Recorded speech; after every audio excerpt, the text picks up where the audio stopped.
Okay, we are ready to get started. So, thanks so much for joining this LinkedIn Live today. Kentik tries to do this about once a month or so, various topics. And today we're speaking with a friend and colleague of mine, Doug Madory. Now, I'm joined by Doug Madory, and he is the Director of Internet Analysis at Kentik. He's also subject matter expert in the field of internet measurement. If you don't know what either of those things are, internet analysis and internet measurement, we're going to get pretty eyeball deep into that today.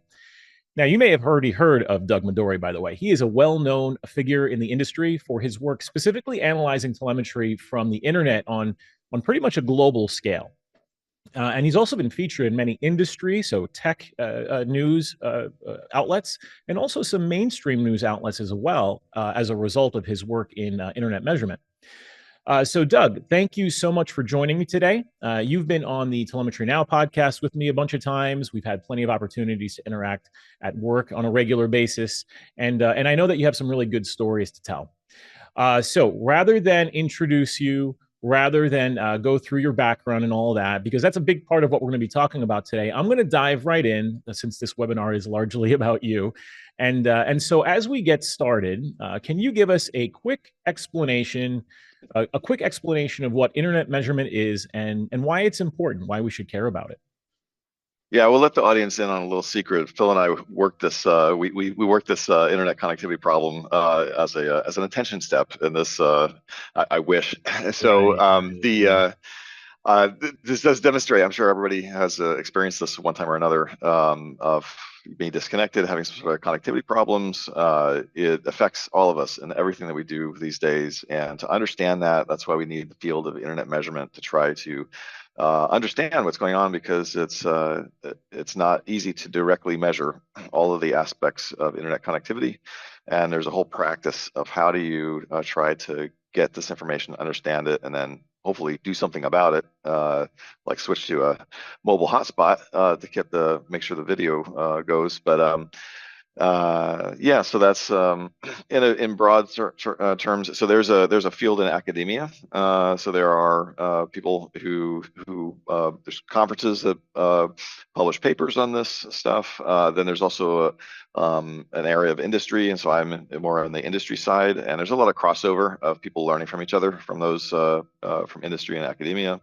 And so I'm usually a part of, as I am now, a vendor, a company that does work in internet and network monitoring, and so I use the data that we have on hand to try to understand the connectivity issues of our clients and then the internet more broadly.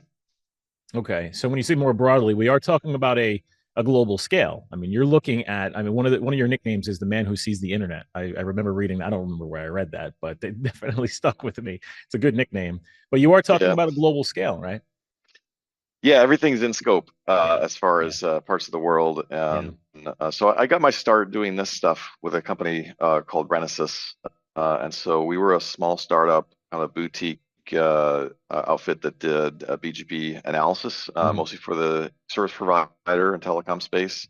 And we sold services all over the world. And so I kind of grew into a role within that small team of being our kind of resident expert, trying to pull insight out of our data. But that also required not just understanding the computer science, but also understanding the markets of places around the world, of understanding Brazil or Vietnam or so. There's a lot of ancillary knowledge Yeah. that's required to interpret the ones and zeros that you get from uh, you get directly out of the data. Yeah. But Yeah. Right. So it's not just all about understanding, how to configure an interface or a VLAN on a yeah, network or I anything. do write code. None Yeah. of my code has ever made it into anything production. I'm not that good at code writing. Yeah. I do ad hoc code writing to do data analysis to answer a question or to tell a story. And again, this Mhm. is the same skill set is what we use to either engage with our paying clients to figure out and this goes back to Renaissance days as well as Kentik. Um, try to help them understand a problem or research a problem on to, what's going on in the war in Ukraine or some Mhm. other, Right. geopolitical topic. A lot of the same data can be used for either category. Okay. Well, we're talking about the internet. We're talking about data. We're talking about measuring activity, and we several times I mentioned you mentioned we're talking about a global scale. So you're not looking at like loss latency and jitter on a Cisco router in my data center at my organization in New York. You're looking at a much more of a macro issue, and so that's a little bit of a different perspective. It's not just like visibility of why is my application slow, although you might be looking at certain type of application traffic on a broader scale. But what are you actually measuring? I mean, is it literally just like loss latency jitter, or is it something more than that? Yeah, I guess it depends. Mhm. So I guess maybe there's three categories of data type that I've used in the last 15 or so years of doing this. So the first one is BGP data, so Border Mhm. Gateway Protocol, and so what we're looking at is announcements, table drops, this the routes, the BGP routes, and so that tells us nothing about latency, has no sense of performance. You don't have uh, typically you don't have any knowledge of like the city provider pair, like exactly the like you would maybe in a trace route. So it's a very abstracted level of data. So like for example, Verizon, the mobile giant in the United States, is represented by a single integer, 701, and so Mhm. that's an extreme abstraction. But if you're going to operate at try to take in the picture, the big picture, like you said, of the global internet, you have to deal with abstractions because the details would be overwhelming. So that's BGP. And then you mentioned like loss, latency, jitter. So those are things from performance monitoring. Okay. Also we call it synthetics. So we're performing our own tests and just seeing what happens.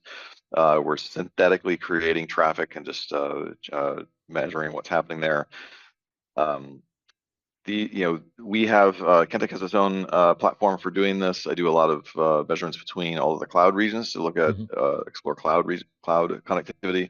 In the past, we had a system that Renesas had built where we had hundreds of servers basically running trace routes to all over the internet, similar to the Kata's ARC project, but Yeah. quite a bit more data. And so that gave us the trace route style data of latencies. You can see latency performance issues, packet loss jitter, and then explore the paths on a city provider pair kind of thing. And then the thing that I've got at Kentik that's really unique, and I don't think there's many other people on Earth that have this capability, is having a very large store of NetFlow data. Mhm. So for people who don't work with it that much, NetFlow is simply just a record of a source destination, IP addresses, ports, the time bits. It's a handful of pieces of information describing a flow of internet traffic that a router handled, and if you add that all up, you get some sense of what is a router doing, and then you can kind of roll that up with like, well, if you have lots of routers providing this data, then you can figure out what lots of what a whole network is doing. Mhm. Um, and that gives us a sense of traffic volume Mhm. where those other BGP and performance monitoring don't have any sense of traffic volume, and that's super critical because you can have, in the past we report on BGP hijacks or leaks, and not knowing if there was a single packet that got affected by whatever it is that we were looking at. And Now with the net flow that we have, it's not total knowledge, but we have a sizable slice of the internet, so that's a good Mhm. Right. sampling of understanding. Certainly large events, traffic dropping off, traffic getting redirected due to a routing leak. These type of incidents I can explore in this data and get a sense for the traffic volume and what networks were potentially impacted. That's super unique and Mhm. interesting, and it's something I'd never had before I came here. Yeah, and we're talking ultimately about gleaning what's happening and traversing tier one, tier two service providers, that sort of thing. Again, on a global scale, so within the U.S., North America, Europe, Asia, South America, really everywhere where there are service providers that are moving traffic. So you're not necessarily looking at a specific application, although you could tease that out of the net flow and other data, right? And, considering that CDNs, rather the web scale companies, our public cloud providers are all riding on top of these providers, these service providers. Is that right? Um, yeah, yeah. Yeah. I think I think the uh, it's interesting having worked in this space for a while and just we always kind of wrestle with a little bit with this traffic idea of just Mm, understanding like yeah. if we like all the data you get in BGP, you're basically describing the transit market. How does internet when it has to go out to the internet, how does it traverse the internet to get to another place? And for us peasant users of the internet, most of the traffic that we receive is coming directly through, served up by content providers that are often embedded in our service provider. So we've got Comcast where I'm at, and if we're watching YouTube or any of the streaming services, this is Right. getting served out of the provider or its direct connections, and we're not really making use of this internet routing Mm, system. In fact, that's probably one of the trends. So Jeff Houston, the chief of science of AppNet, used to have this talk called "Death of Transit," and I guess there's some debate over that. Obviously, transit still exists; it's not dead, but but the whole it does kind of describe an evolution of how the internet works, where you've got uh, there's so much content. Like OTT services that you're describing, these hmm over-the-top services, Netflix, YouTube, that are delivered in a very efficient way through the transit provider. It doesn't require getting routed across the internet.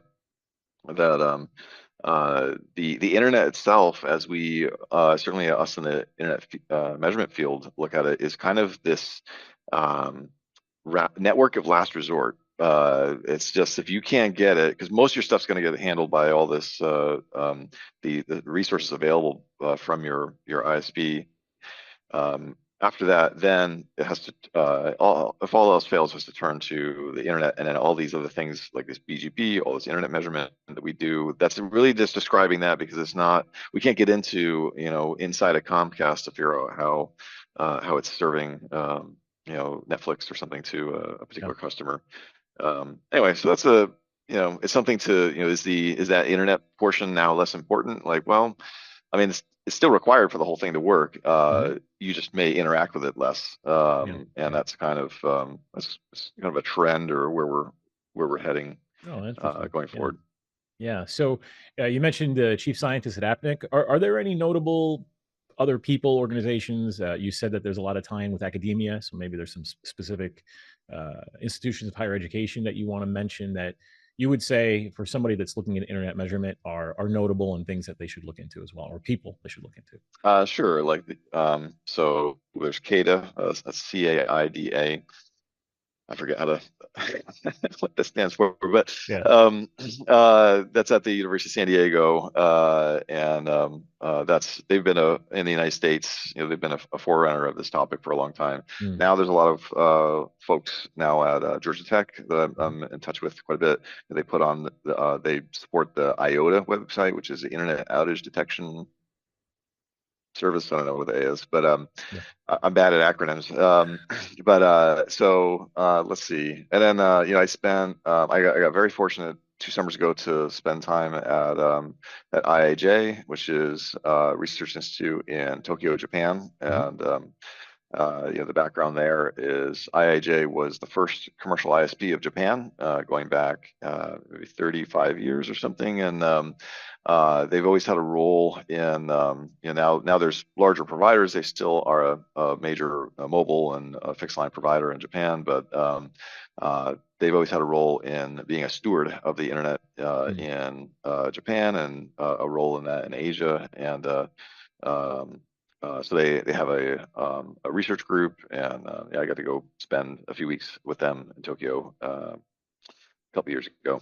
Yeah. I But remember anyways, I there's a remember lot of great people out there. Yeah. Sorry if I left off somebody important, but yeah, there's a it's a small community too, and I think a lot of us know each other. Mhm. So sometimes folks will reach out to each other to confirm something they're seeing, because if you work with all these data types for a while, you realize that there's weaknesses in each one that it can't tell, Mm. Yeah. some other dimension. And there may be a data type that one of us has that would answer a question that another person doesn't have. So I like to think there's a fair amount of collaboration Yeah. between folks in this space. Yeah, it does. It does seem, especially from our conversations and some of the podcasts we've recorded, that it very much is a collaborative effort.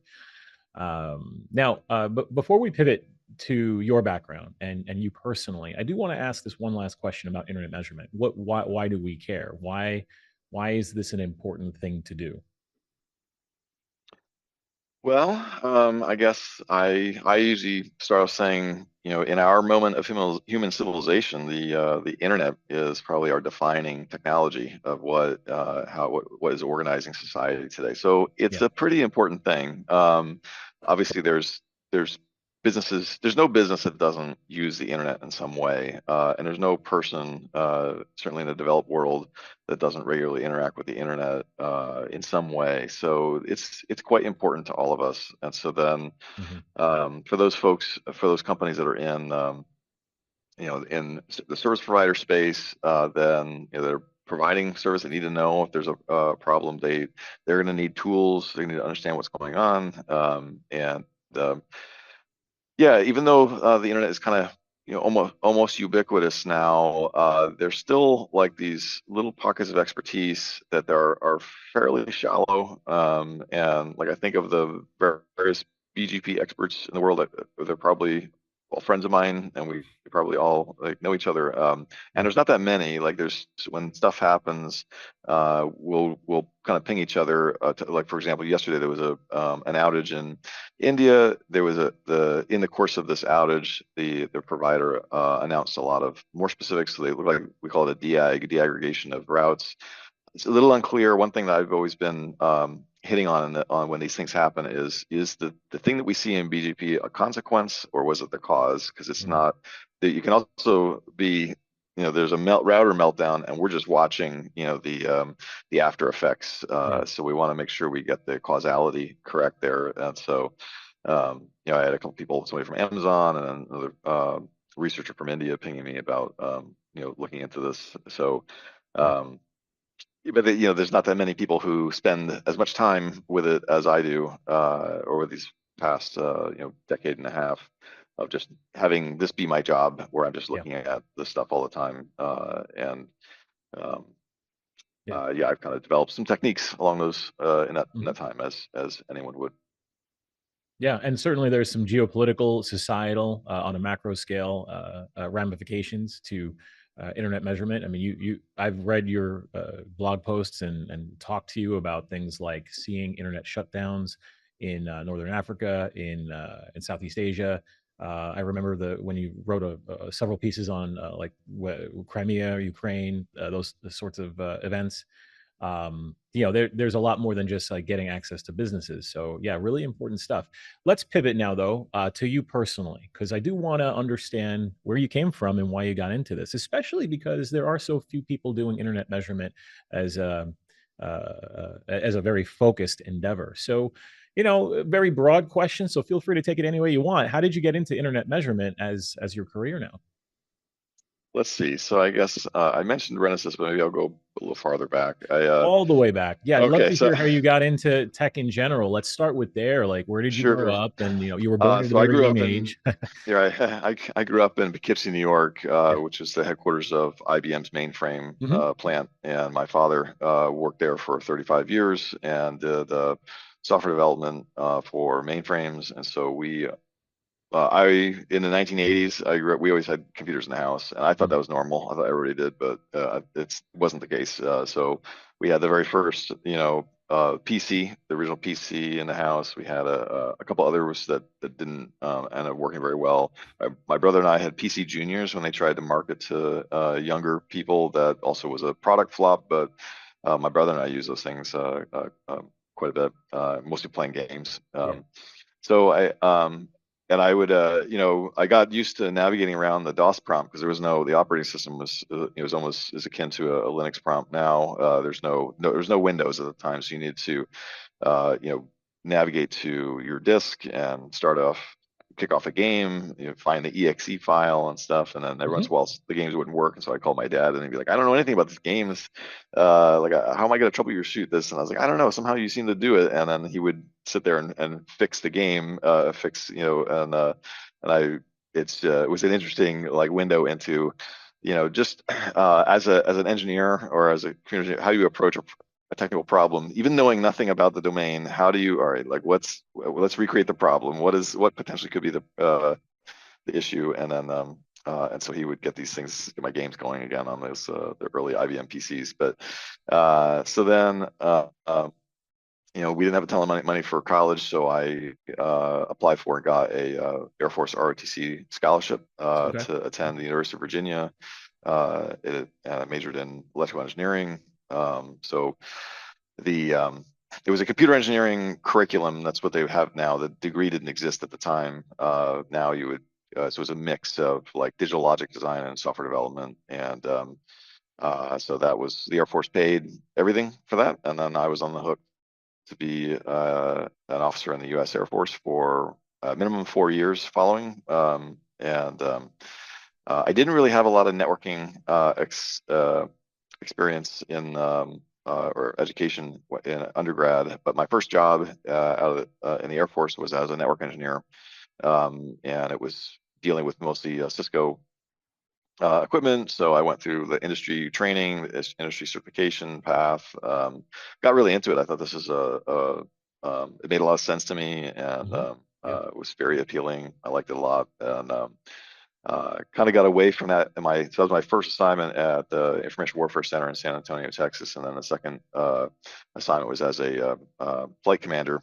So kind of a leadership position over 55 enlisted personnel doing a variety types of communications jobs. And I didn't have much hands-on at that for those 3 years. I was stationed in Aviano, Italy, and after a tour in Iraq, I decided I'd get out of the military, go back into the technical space, and so I went to graduate school at Dartmouth, and you know Okay. kind of eventually landed myself at this company called Renesas that Mm. did internet measurement. And I had never thought about the internet in those terms before I Yeah. got there.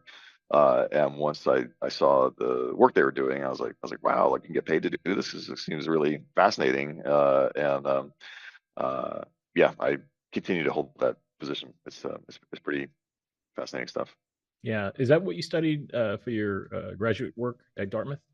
I did another computer engineering Mm, okay. master's. Yeah. I hadn't gotten into wireless that much, so I Mm, spent a lot of time okay. trying to get smart on detecting security issues with Okay. wire. Like Wi-Fi was kind of new at the Yeah. time, Yeah. or at least its popularity was new. And so yeah, it's still looking at campus network issues Hmm. versus macro level internet scale stuff. There just really aren't a lot of people who spend the time doing uh, Right. Yeah. the big picture stuff. Oh, we're trying to keep the lights on, on our campus, Yes, no, make it's super sure our important. data center is not on fire or firewalls are not falling over. Yeah, I do. I'm a little bit younger than you, not that much, but I do remember our first computer in the house was, I don't know, some kind of 286DX kind of, 1991, 92, somewhere around there. And that was fun. And it was mostly games and messing around and things like that. And so that was my, similar there. Except I didn't get into computer science in college. Although I am old enough to say that when I was in college, there was no computer science degree either. Those were folks that were either physics, math, or electrical engineering, like you. But here you are at Kentik. So after Renesas, you came over to Kentik, and now you are the director of internet analysis. So you explain what internet analysis is. So I'm going to guess what you do, but maybe you can give us a little bit more of a detailed explanation, a little bit more insight. And what does the director of internet analysis at Kentik do? What do you do every day? Yeah, so I'm kind of like a kind of a reporter using the data that we have here Hmm, to okay. tell stories. I've got a couple beats that I follow, Yeah. like a reporter would. I also get interrupted a lot, which is totally fine, totally fine. But to like, I'll have our sales engineers will ask for assistance. I jumped on a call yesterday about a topic on BGP and RPKI with somebody who had some questions. Totally happy to join that conversation and try to give them a little bit free advice, and tell them about the analysis I've done. So um, yeah, so I'm always kind of hunting for interesting stories if I'm not actively working on trying to support our sales engineer team or working with our product managers. So I have a long history. These companies I was at prior to Kentik did a lot of the stuff that were similar things that we're doing now, especially in our synthetics line of products. That was our core stuff for many years. So um, I'm trying to contribute and advise on how we can make that stuff better Right. Yeah. based on some of the lessons that we had that experience in the past. Okay. But yeah, I've got a variety of things. Usually, start my day. I've got a bunch of stuff I've automated things looking for, um, types of events that I might find interesting. I also get, I get pinged by reporters, maybe a little less so than I used to, but I still get, get called. Like for example, with the FCC recently trying to get involved in like regulating routing security and RPKI.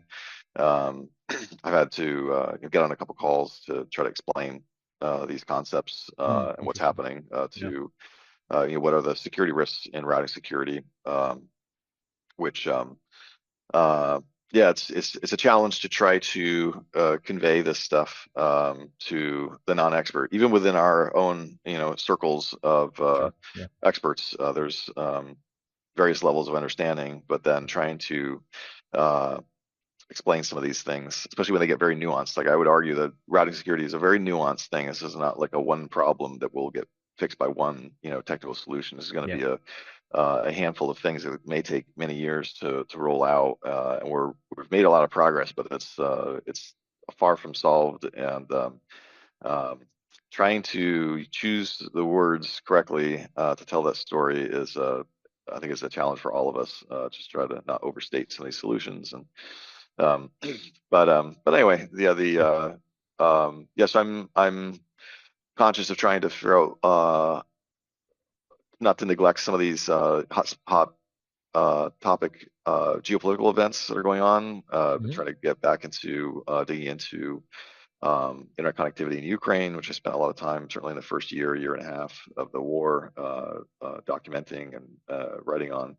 Um, that conflict continues, and I care about the people that are involved in this as well as Yeah. other Sure. parts of the world. So Right. I feel like I've got a the privilege of having a lot of data tools and some time given to me to spend time trying to answer some questions that I think there's very few other people that I've got Right. the data, the tools, and the background to do this. Yeah. So it weighs on me a little bit sometimes. Of Oh just like, wow. am I, Yeah. uh, doing all that I can to try to inform the world about various things that are going on. Yeah. But Yeah. anyway, Yeah, that's that's a great perspective. And I guess I've always known that, but I never really thought about it explicitly until now.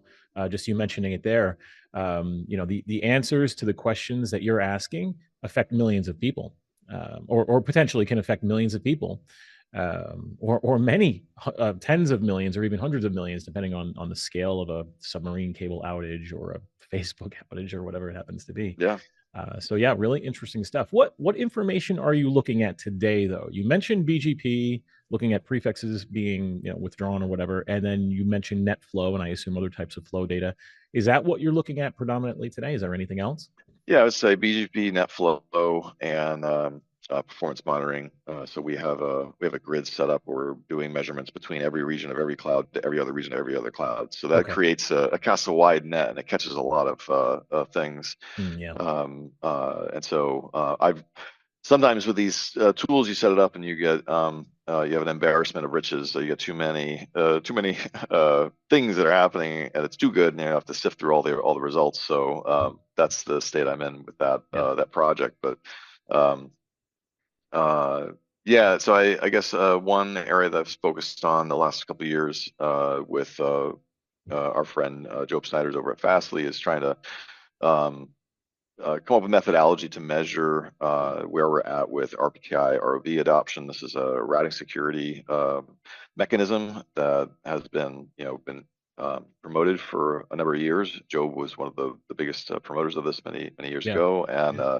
now we're in kind of a celebratory phase where we're looking at like, hey, we're crossing these milestones. We're Hmm. it's kind of doing what it was designed to do, which is to address more of uh, the fat finger mistake mishap stuff versus as opposed to the determined adversary thing of the hacker who knows how to get around these things. But you know, for anyone familiar with this topic, going back 10 plus years, we we in the service provider community, folks that operate the internet, weren't great at preventing disruptions due to silly mistakes. Hmm. And now we're a lot better at that. And now we can move on to harder problems. But that's been a focus of mine of just trying to and it's even within our own community of experts. There's I think there's a lot of education that needs to be still needs to be done to make sure that we understand exactly what this Yeah. does and doesn't do. The fact that we have made progress, which is kind of remarkable given the fact that the internet is quite vast. You have Yeah. telecom providers all over the world doing a thing that you ask them to do. They spend time. There's no money in it really. Maybe there's some reputation or shame they're trying to avoid, but it's very hard to convince people to do these things. And the fact that we've gotten so many people to spend time on this and is kind of a triumph in and of itself. Mm, And yeah. now, if we can take that same, you know, excitement and activity and extend it to these next routing security mechanisms, Hmm. that would really put us in a better place. But it's going to take time, and it's a hard Yeah. problem. Yeah, yeah. It's pretty neat that it's not just internet measurement because there are some tangent fields, some and not necessarily ancillary, but things that are happening in parallel, like you mentioned, routing security, where you can be of service to those that are working on things like Job at Fastly, doing work with RPKI and things like that, where you are collaborating not only in a small community of those that are doing internet measurement, but also the concentric circles of those that rely on your internet measurement to do what they're doing.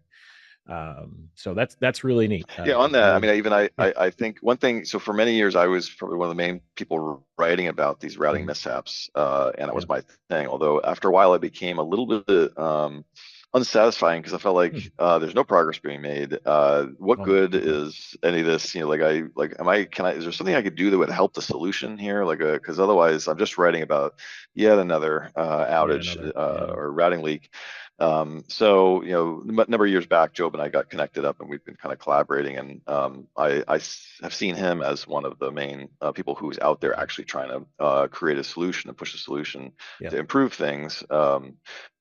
So I try to be supportive of some of that work because I feel like it's making a difference. Yeah. And so that's kind of emerged into this ongoing collaboration that he and I have had for a number of years. And now I can feel like, the recent analysis is good because I think this is helpful in trying to promote a solution at least for part of the problem space. That it's not just writing about the problems. Yeah. And I do like to think maybe some of the autopsies of these incidents in the past helped to inform and motivate folks to uh, take this stuff seriously. Sure. But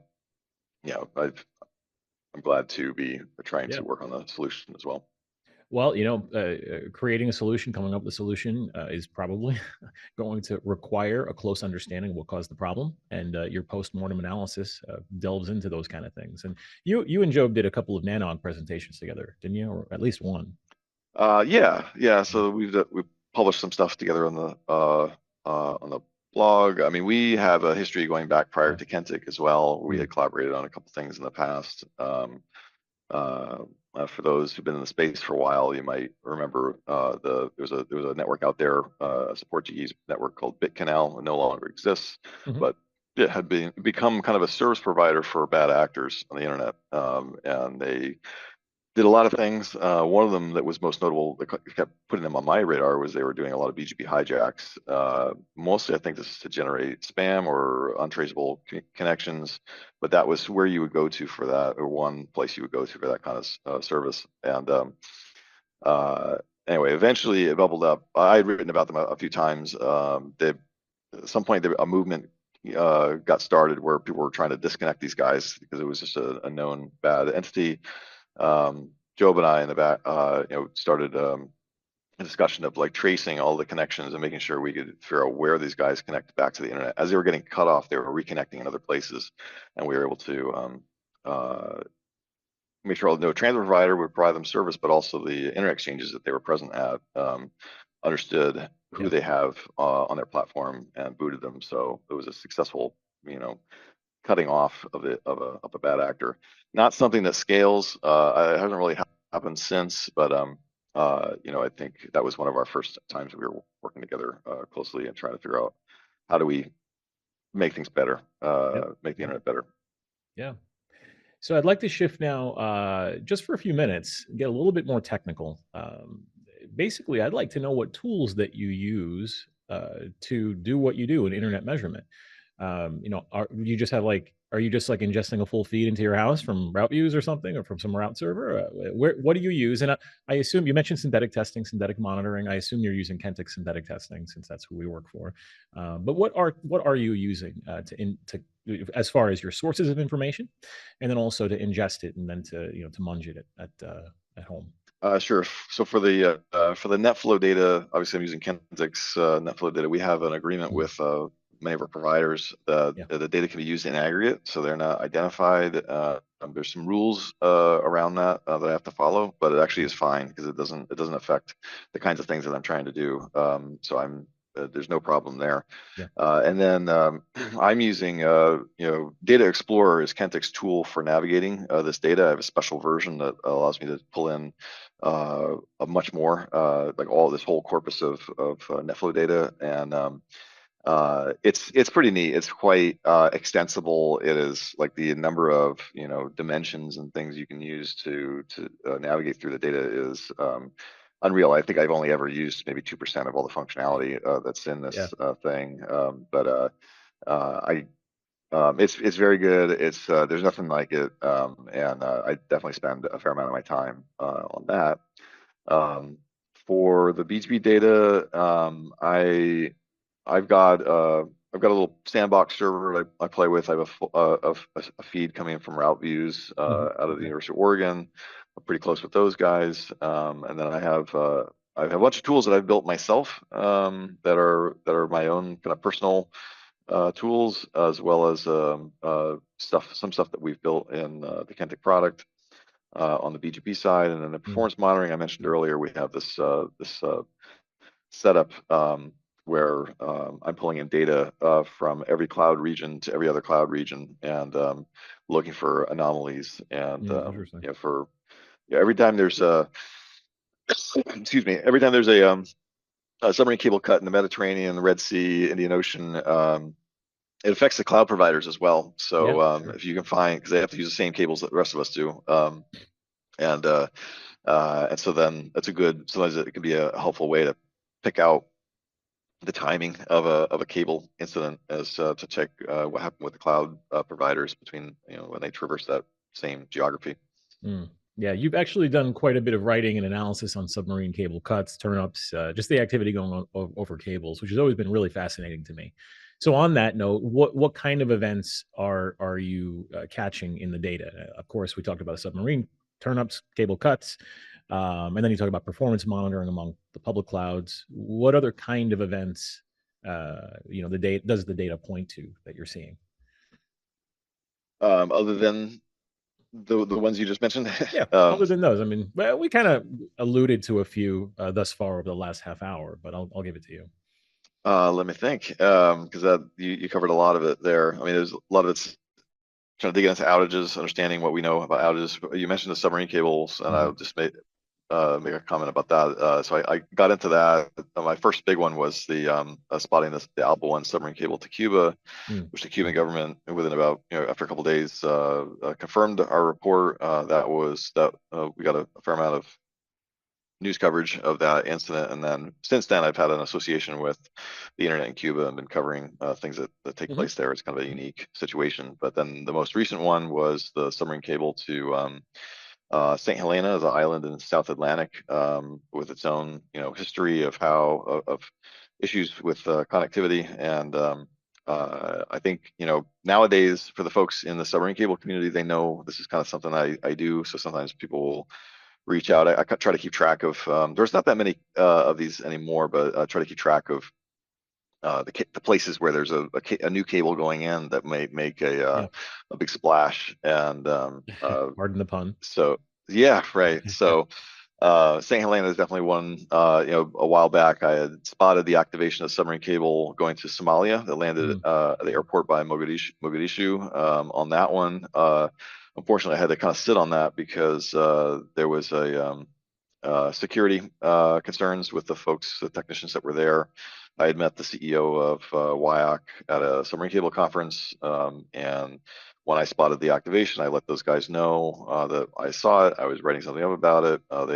The CEO called me from Kenya and made the argument that I not publicize this because there had been Really? a fatwa Okay. against submarine cables at the time. Al Shabaab was pretty active at the time. They had taken over a one of the offices of what the telecom that did it and was holding hostages. And so, Oh boy. it's one of those cases you're like, well, Yeah. I think I can wait on this. It does. I Yeah. don't need to get anybody hurt by writing a blog post. So I think 2.5 years later, I remember seeing him at another conference and talking openly about this stuff. So I figured that's probably okay. And so I wrote up the story of that long after the fact. But um, yeah, that's definitely been a fascination of mine, submarine cables, and trying to see what we can see because they end up being very dramatic events in the Sure. data Yeah. where latencies, if you're going from geostationary satellite to surface submarine cable, terrestrial cable, the latency change is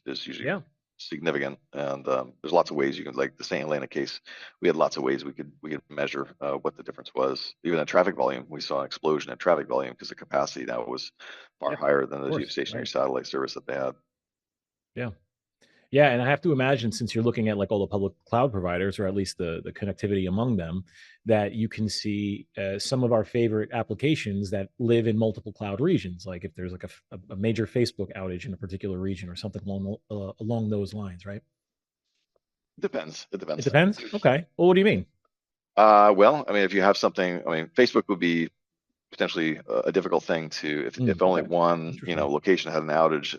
It's a pretty redundant system that Okay. I think conversely, if you have, like, I think it was December 2021, US East 1 for AWS had an outage, and it turned out that almost all the, like, 90% of the cloud computing is all out of US East 1. It's just like there's Yeah. no all of this idea of redundancy and everything. Even the cloud operator itself, maybe they fixed this. They haven't had another similar incident, but so much stuff went down when that one region went down, and That's interesting. in Okay. the end, we could see the impact. We really had no insight into the cause because this was something that took place internally Yeah. within that region. But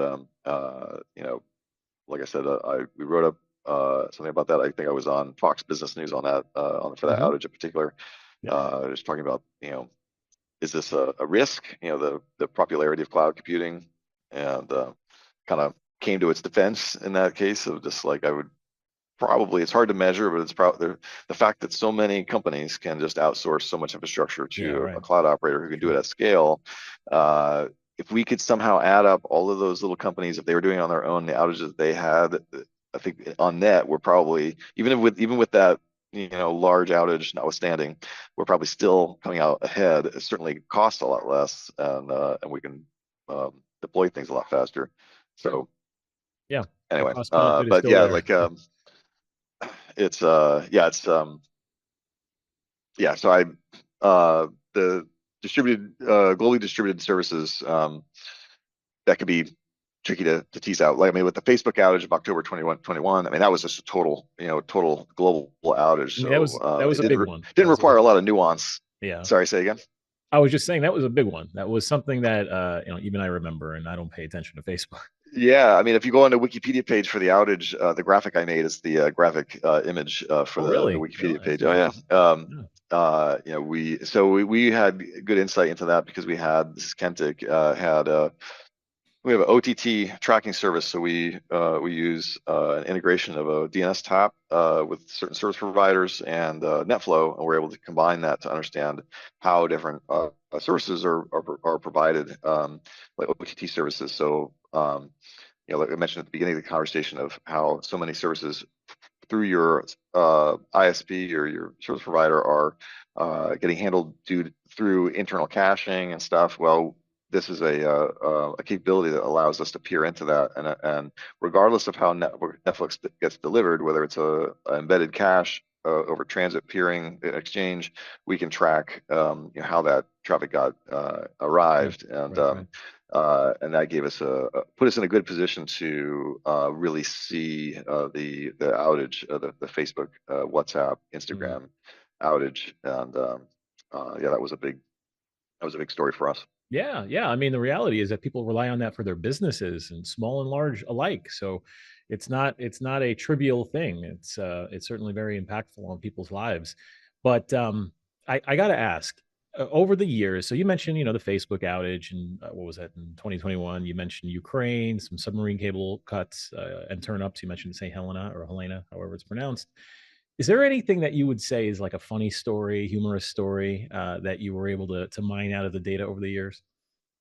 Yeah, I mean, we've had a lot of good times doing Okay. this work, and one that comes to mind is going back to December 2014. That's a long time ago, but there's an outage in North Korea, and so why that was important was that prior to that, Sony Pictures was putting out The Interview, which is going to be this comedic depiction of the assassination of the leader of North Korea. North Koreans got upset, so they hacked Sony Pictures.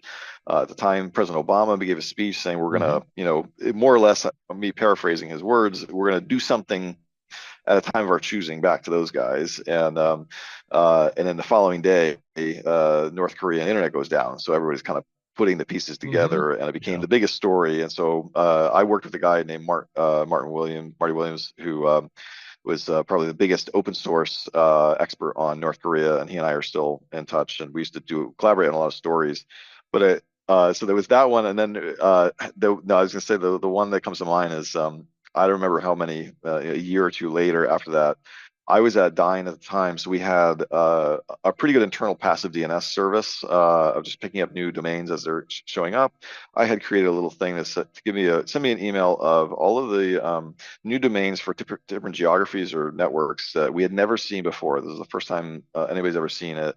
And so it's things like North Korea, like there's so few domains that resolve to anything in North Korea that are actually real, that I would rarely get any notification. But then I got one, and it was so I go to click on it, and it's a social media website, like a Facebook knockoff. Oh, And really? Okay. I'm just completely Yeah. astounded. I'm checking this, and this is definitely hosted in North Korea, open to the world, and anyone can log in and be a part of North Korea's first social media Wow. network. Like, oh my gosh. So I wrote to Marty. I said, like, I don't know what you're doing right now, but stop and get on this thing. And so I created an account. I was one of the first users, and then I sent it to a whole bunch of reporters. And within about an hour, there's about like 12 different reporters with like the next 12 accounts, and we're all friending each other in the North Korean Social media. social media site, sending messages. And anyway, so once the stories came out, and that was on a Friday in the middle of the day. So in North Korea time, it was going to be like after midnight or something. So everybody's like presumably sleeping if they don't have 24-hour coverage of this nascent um, social media site. And so I thought like it could be a while before they wake up and realize there's all these Americans now on their Yeah. social media Yeah. site. And Yeah. like I said, That's we funny. were having a laugh at this, and eventually the big stories came out. I had gone, um, yeah, that someone was able to guess the password, which was something like password, or there was some kind of default password on the thing, Of and started course. changing it around. Yeah. But for those couple of hours, I hope I hope no harm came to whatever technician made the mistake of Yeah. opening that up to Yeah. the That's internet. true. Yeah. But yeah, there was so then people started getting on and creating kind of parody Kim Jong-un Yeah. accounts. I'm Yeah. sure those were not well received over there, but anyway, it was Yeah. kind of crazy moment in history of internet measurement. Yeah. That's funny. I never heard that story. So thank you for that. Yeah, I wonder if that's still around in North No, Korea. it didn't Yeah. last. It The didn't following last. morning, it was gone. I Ah, I see. guess had yeah, at one point somebody, I guess some kid from Scotland had also guessed the password because and then started changing things. And maybe he changed the password again, and somebody actually hacked the thing. Yeah. So it came down. So it probably lasted about 20 hours in total. But That was it. uh, that was wild. And going back and looking at some of the coverage of it is uh, it's kind of funny. Yeah. But like I said, I hope nobody got hurt there. Well, Doug, we are getting close to the top of the hour, so do we have to wrap it up? Just as LinkedIn will actually and literally just stop the live stream. Okay. So we're going to end here. But thanks very much for joining. This has been a thoroughly interesting conversation. They always are. Whenever you're on Telemetry Now, and I read your blog posts and listen to some of your talks that are still on YouTube, Thank you. really enjoy it. So thank you. Now, for our audience today, make sure that you check out Doug's work, his blog posts on the Kentik site. You can follow him on social media. I know that Doug is active. I follow him and try to retweet or repost, whatever it's called now, depending on the social media. And you can also hear him pretty often on Telemetry Now, which is our podcast. So make sure that you check that out as well. So to all our audience, thanks very much for joining today. We'll see you in the next LinkedIn Live coming soon. Thanks.